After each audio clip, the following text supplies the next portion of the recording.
Today we will discuss about Aristotle.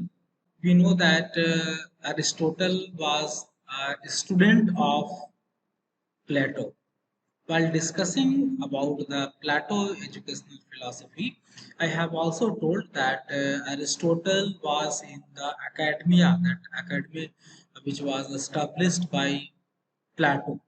He stayed there up to the death of Aristotle, that is 380, 348 BC. He was there. Then he went some other places, and so the thought of Aristotle was very much influenced with the thought of philosophy of Plato. You will find there is a lot of similarity between the philosophy of Aristotle and the philosophy of Plato. Okay, when we talk education philosophy of Aristotle, so when we talk about the Aristotle, he was a Greek philosopher, and he was not only the philosopher, he was a great scientist also, mathematician also. So he had worked in a variety of area like that, not only the science, mathematics, and philosophy. Even he has worked in the area of logic, in the area of ethics, even the area of politics. So he had worked in a diverse area, and that's why you can say that the Plato was the very diverse kind of philosopher. Okay, so and he was the student of Plato. He was there in the academia, which was established by the Plato. He stayed there up to the death of Plato in the academy. It is a fact that Aristotle, when he was only in the age of 17 years, in that age he became a member of the uh, institution established by Plato, that is the academia. He became a member of the academia in the year of 17 years, and he stayed there, he taught there, he learned there for more than 20 years, and he was enjoying the work culture and his jobs and responsibility in the academia. He was quite satisfied. But after the death of Plato, he left that place, and he uh, at first he went to the Asia, and then he went to the Mastelline in the island of Lesbos, and there he became a tutor of Alexander. Alexander was also one of the great philosopher and mathematician of that time. So you can think that this was the sequence of philosophers like that, the Plato, then the Aristotle, then the Alexander. So Alexander was also a very famous philosopher and scientist of that time. And then after, uh, in 335 BC, he returned to the Athens, and he founded a school named as Lyceum, Lyceum, Lyceum. He founded his own school in the Athens.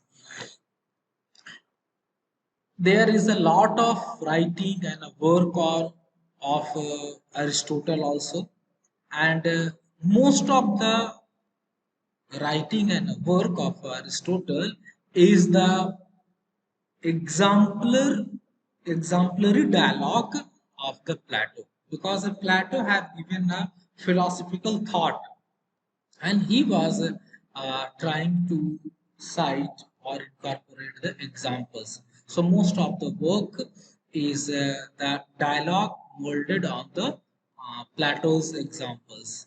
So on that basis, he was writing, started writing, and his writings are uh, published in the form of treatise. Okay, and that treatise includes a variety of subjects, like that from the literature to the mathematics to the politics to the ethics. So, variety of subject it includes. Even when we talk about the Aristotle's treatise, these was of the three kinds Aristotle writings treatise. The first one was the theoretical science, like that the metaphysics, mathematics, physics. So this type of thing was one of the thing. The second kind was the productive science, like that the poetic or the rhetoric. This kind of literature was the second kind. Then the third kind was the practical sciences, like that the ethics, politics. This type of a thing was the second, third thing, and that's why I was saying that Aristotle was having the experience in the working of variety of subjects. So he had a multiple experience and he has a diverse kind of experience in the variety of subjects. Even when we talk about the Aristotle holds that the ethics is a part of a politics because he was working with the ethics and politics also. Just now I have told that in the third kind, his work is related to the ethics and the politics also. So he says that the ethics is a part of a politics and even the politics is a part of ethics. So both have a interdependence relationship between that. Means without the politics there is no ethics, or without the ethics there should be no politics, and without the politics there is a no ethics. So in the ethics there is a politics, or in the politics there is ethics. So both have a mutual relationship. And even when we will talking about the educational philosophy, educational thought of the Aristotle explicitly remarks that the aim of education, it is clear that like all activity in pursuit of the good life, education is a practical in that it is a way of conduct, of talking, of action. So, in fact, the education is a way of life, in the opinion of Aristotle. Education is a way of life. Through the education, we can get a meaningful life, which empowers us for the day to day activities, conduct, and the performing the different sets of the work. So, this is the education which enables us. Even he talks that education is an attempt to find the kind of unity of doing and making that enables individual to grow ethically and socially. So education is a way which enables us to grow and to live in a unity in the society with ethics and with social feeling. So that is what the main gist of education as per the Aristotle. So he was in opinion, that opinion. Even when we talk about the uh, aim of education, system of education, meaning of education, Aristotle believes that the purpose of a school is to develop and exercise students' potential for reasoning, for ethical character, and provide a skill and knowledge base. So when you will see the Plato conception about the education, it was also aligned with that because Aristotle was very much influenced by the Plato. Plato was the teacher of Aristotle. In the Plato philosophy, also we know that he was emphasizing about the physical development, military training, that is the gymnastic, games and sport, and the skill to deliver the work. So that was also emphasized in the Plato philosophy. Here, Aristotle also believed that the purpose of school is to develop and exercise students' potential for reasoning, so that they must develop a logical process, critical thinking, and all those things they can develop. And it is also responsibility of a school to provide a skill and a knowledge base so that student can uh, survive, they can earn their livelihood after coming out of the school. Because after coming out of the school, they are supposed to earn their livelihood by performing the work. And in order to performing the work, they must have a skill to do the work. Even when we talk about the Plato philosophy, it yes, it was there that in the Plato philosophy, all were not entitled to get the higher education. So those who are at a lower strata, they were supposed to do the work, and then the upper strata was for the defense personnel, and then the next highest strata was those who were involved in the governance. So that was the three strata. This type of a strata is not so. Here also we can see that the conception of education that was conceived by the Aristotle was very much relevant for that time, and not only for that time, even for the today. It is also very much relevant because in the today, so when we talk about the significance of educational philosophy of the Aristotle, we find that the philosophy, the conception of education by the Aristotle is still significant because in the today world also we need a person with a skill and a knowledge for earning their livelihood, those who can become a productive member of the society because unless or until you are not a productive member of a society, uh, then the government has to spend more money on you. And since you are a non-productive member, so you are as a burden to the society also. So as per the capacity, as per the ability of a person, there must be a productive part. So that is still necessary, and that's why the government is working hard, and they are launching so many programs and scheme for developing the competency, knowledge, and the skill of the citizen.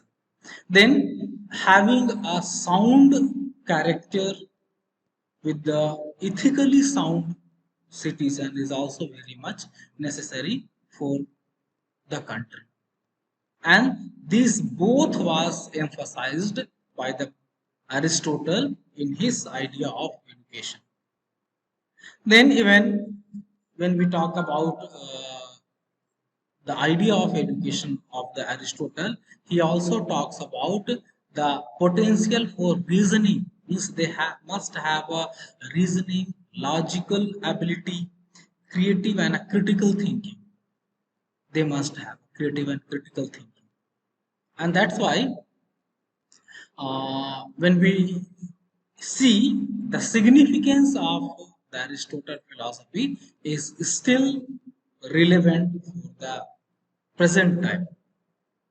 Even when we see the scheme of education as per the Aristotle. So in the Plato scheme of education, we have seen there was three layers of education. One was the elementary, then there was a secondary, and then there was a higher education. Those three layers of education is still available in the Aristotle. But the Plato was in opinion that on the basis of their educational performance, there will be a hierarchy in the society. Hierarchy in the society like that those who were not able to pass the elementary education, they will be the workforce. Those who are able to pass the second but not the third, then they will be in the military services. And when those who are able to pass all the examination, they are supposed to study the philosophy, and they are supposed to do the higher education in the different subjects and be a part of a governance. That type of a hierarchy is not there, but Aristotle also believes that there should be a layers of education. And the more important thing is that Aristotle was able to understand the importance of early childhood education. And that's why Aristotle was in opinion that early childhood education must be provided to all citizens because it is the base of education. It creates it gives a foundation to the education of the children. So the early childhood education must be provided to all. Then he had proposed that, after early childhood education, there must be a primary education. And the primary education was in the age group of 17 to 14 years. So those children who are in the age group of 7 to 14 years, they will be in the primary schools. And in the primary school, the main focus was gymnastics, reading, writing, music, and drawing. In total, in a nutshell, you can understand that primary school was a schooling process to develop first thing, that is the three R's: reading, writing, and arithmetic, so that it will be acting as a base for the higher educations. Then for their physical development and the fine motor skill development, for that there was a gymnastic. And for the mental development, emotional development, there was a, and the recreational work, there was a scope of a music and drawing. Then after the primary education, there was a secondary education. And the age group of a secondary education was 14 to 21 years. So those children are in the age group of 14 to 21 years. They will be in the secondary school. And the in the secondary school, students are supposed to study about the literature. See, in the earlier stage, they have studied about the reading and writing. So here they will be studying about the literature, poetry, drama, music, dancing, all those things they will be studying here.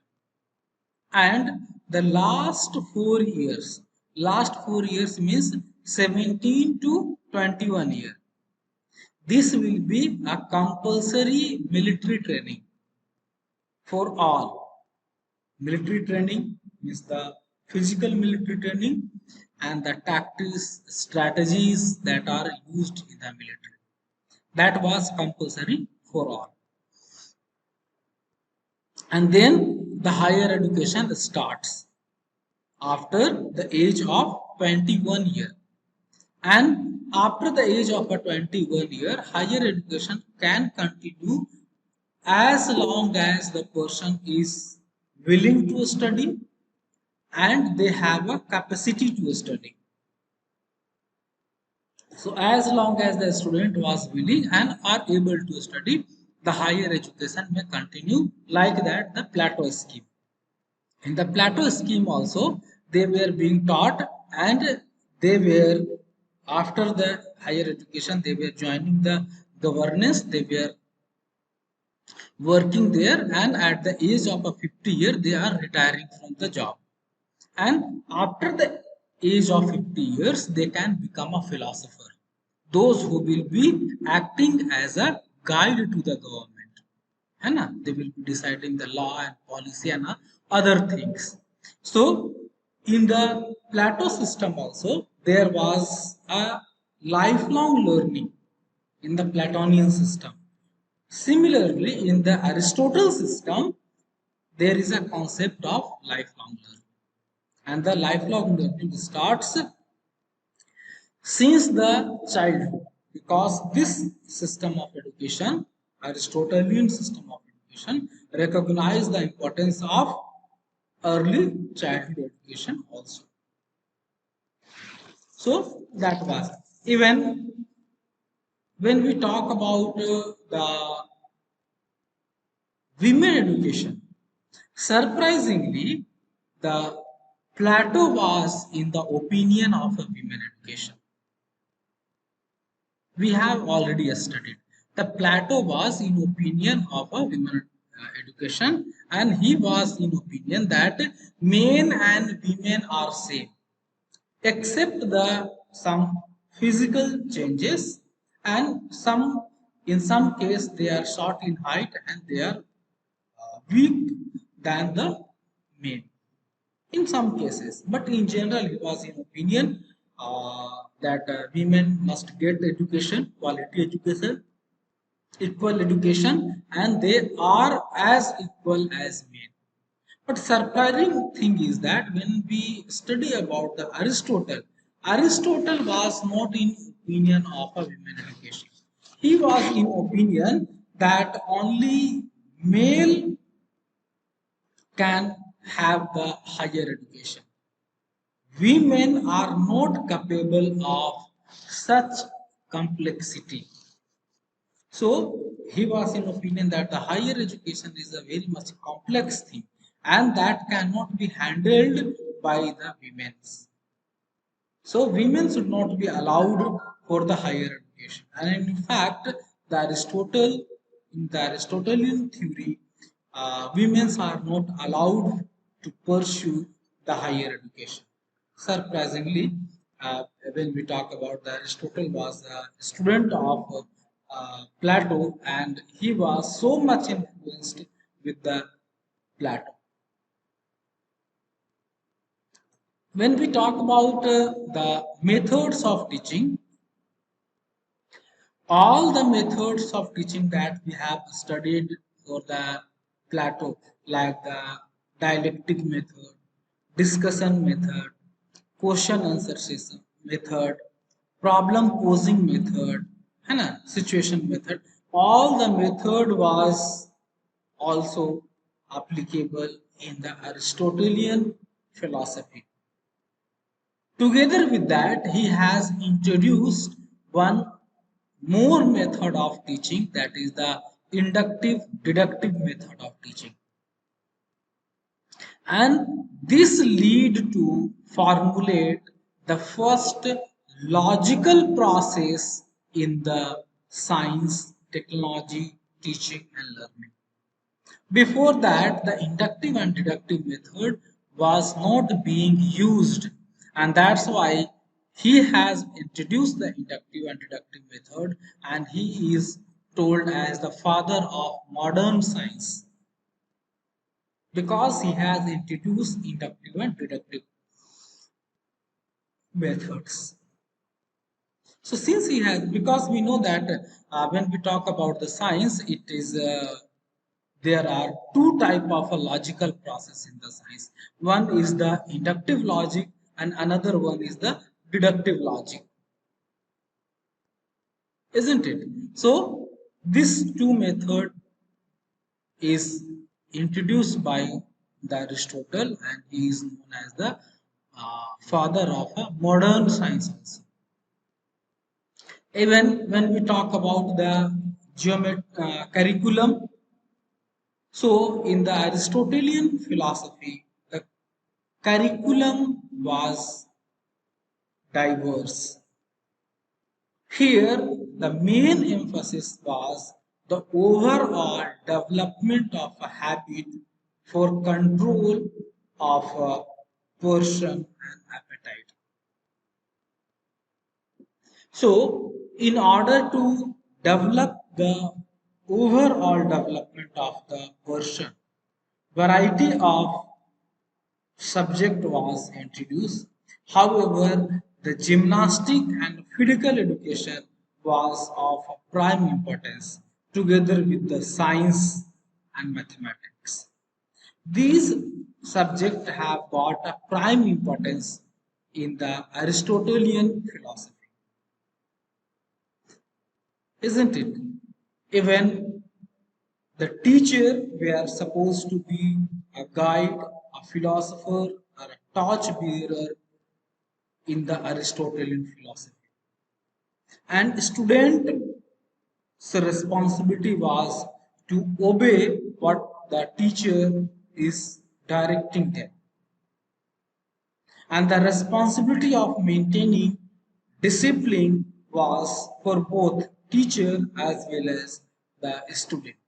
Both were responsible for maintaining the disciplines.